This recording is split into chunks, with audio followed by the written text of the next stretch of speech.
Abraham Lincoln's position on slavery is one of the central issues in American history. Lincoln often expressed moral opposition to slavery in public and private. Initially, he expected to bring about the eventual extinction of slavery by stopping its further expansion into any U.S. territory, and by proposing compensated emancipation in his early presidency. Lincoln stood by the Republican Party's platform of 1860, which stated that slavery should not be allowed to expand into any more territories. Lincoln believed that the extension of slavery in the South, Midwest, and Western lands would inhibit free labor on free soil. In the 1850s, Lincoln was politically attacked as an abolitionist, but he did not consider himself one. He did not call for the immediate end of slavery everywhere in the U.S. until the proposed 13th Amendment became part of his party platform for the 1864 election. In 1842, Abraham Lincoln married Mary Todd, who was a daughter of a slave-owning family from Kentucky. Lincoln returned to the political stage as a result of the 1854 Kansas-Nebraska Act and soon became a leading opponent of the slaveocracy, that is, the political power of the Southern slave owners. The Kansas-Nebraska Act, written to form the territories of Kansas and Nebraska, included language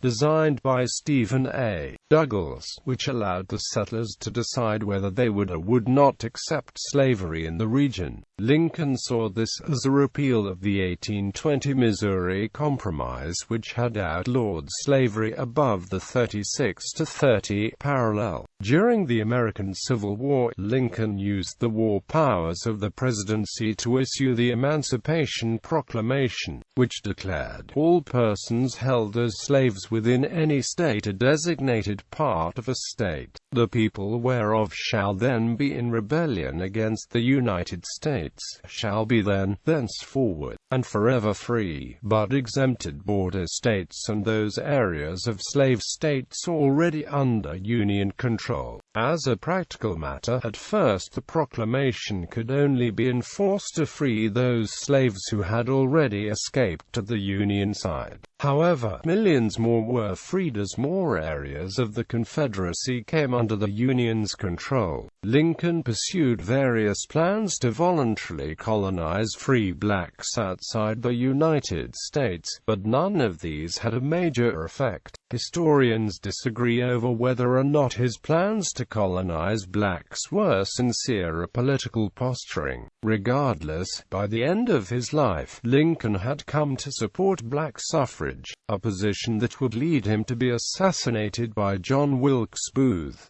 Early years. Lincoln was born on February 12, 1809, in Hardin County, Kentucky. His family attended a separate Baptist church which had strict moral standards and opposed alcohol, dancing, and slavery. The family moved north across the Ohio River to Free Territory and made a new start in Perry County, Indiana. Lincoln later noted that this move was partly on account of slavery, but mainly due to land title difficulties. As a young man, he settled in the Free State of Illinois. 1840s-1850s. Legal and political. Lincoln, the leader most associated with the end of slavery in the United States, came to national prominence in the 1850s. Following the advent of the Republican Party, which opposed the expansion of slavery, earlier as a member of the Whig Party in the Illinois General Assembly, Lincoln issued a written protest of the Assembly's passage of a resolution stating that slavery could not be abolished in Washington, D.C. In 1841, he won a court case, representing a black woman and her children who claimed she had already been freed and could not be sold as a slave. In 1845, he successfully defended Marvin Pond for harboring the fugitive slave John Hawley. In 1847, he lost a case representing a slave owner claiming return of fugitive slaves, while a congressman from Illinois in 1846 to 1848, Lincoln supported the Wilmot Proviso, which, if it had been adopted, would have banned slavery in any U.S. territory won from Mexico.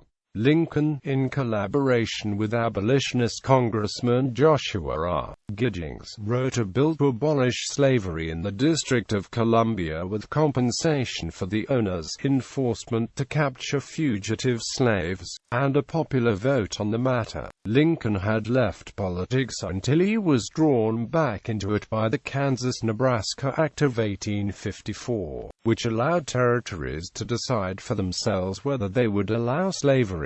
Lincoln was morally opposed to slavery and politically opposed to any expansion of it. On October 16, 1854, in his Peoria speech, Lincoln declared his opposition to slavery, which he repeated in his route to presidency. Speaking in his Kentucky accent with a very powerful voice, he said the Kansas Act had a declared indifference, but as I must think, a covert real zeal for the spread of slavery.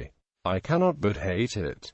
I hate it because of the monstrous injustice of slavery itself. I hate it because it deprives our Republican example of its just influence in the world. Since the 1840s, Lincoln had been an advocate of the American Colonization Society program of colonizing blacks in Liberia. In an October 16, 1854, speech at Peoria, Illinois, Lincoln points out the immense difficulties of such a task are an obstacle to finding an easy way to quickly end slavery. If all earthly power were given to me, my first impulse would be to free all the slaves and send them to Liberia, to their own native land. But a moment's reflection would convince me that whatever of high hope there may be in this, in the long run, its sudden execution is impossible. According to historian Paul Escott, Lincoln thus favored a system of gradual emancipation that would allow for controlled management of free Negroes.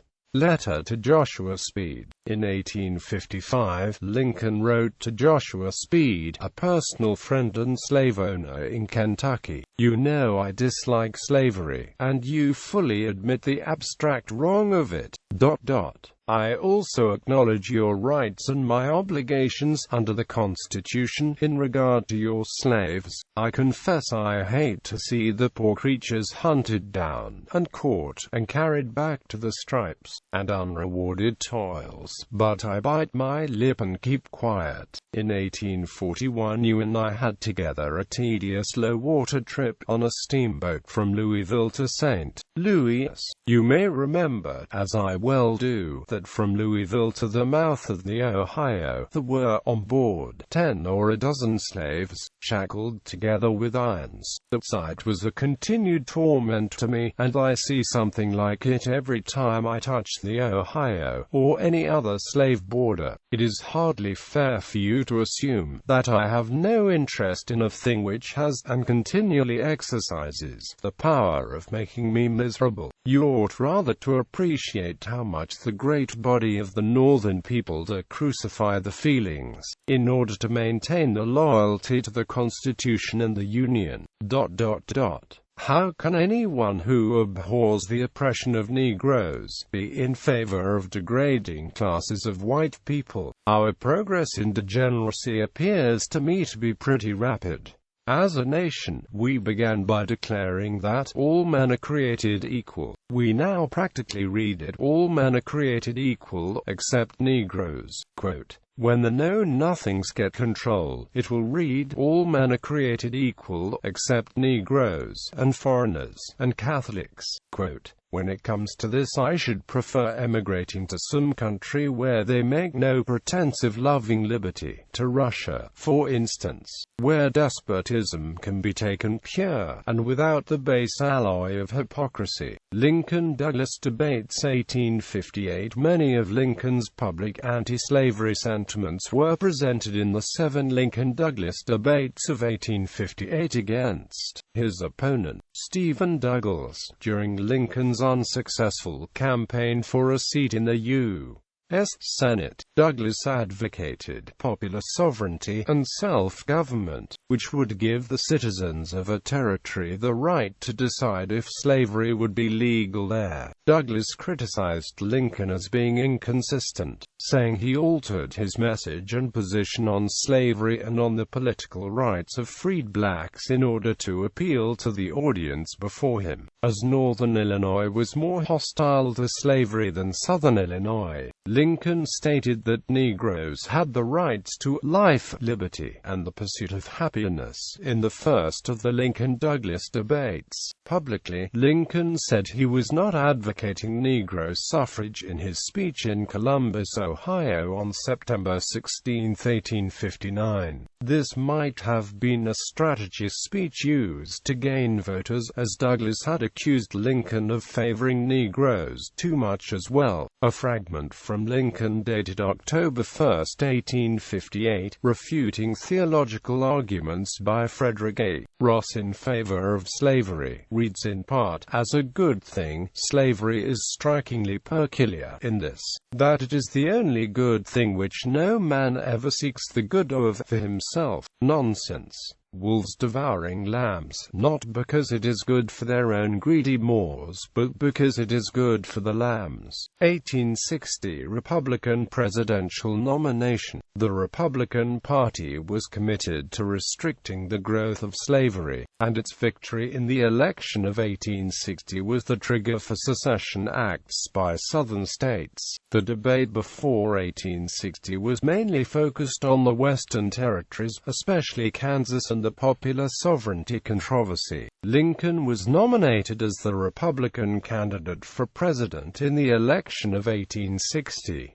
Lincoln was opposed to the expansion of slavery, but held that the federal government was prevented by the Constitution from banning slavery in states where it already existed. His plan was to halt the spread of slavery, and to offer monetary compensation to slave owners in states that agreed to end slavery. He was considered a moderate within his party, as there were some who wanted the immediate abolition of slavery. As president-elect in 1860 and 1861, in a letter to Senator Lyman Trumbull on December 10, 1860, Lincoln wrote, "Let there be no compromise on the question of extending slavery." Quote, in a letter to John A. Gilmer of North Carolina of December 15, 1860, which was soon published in newspapers, Lincoln wrote that the only substantial difference between North and South was that "you think slavery is right and ought to be extended, we think it is wrong and ought to be restricted."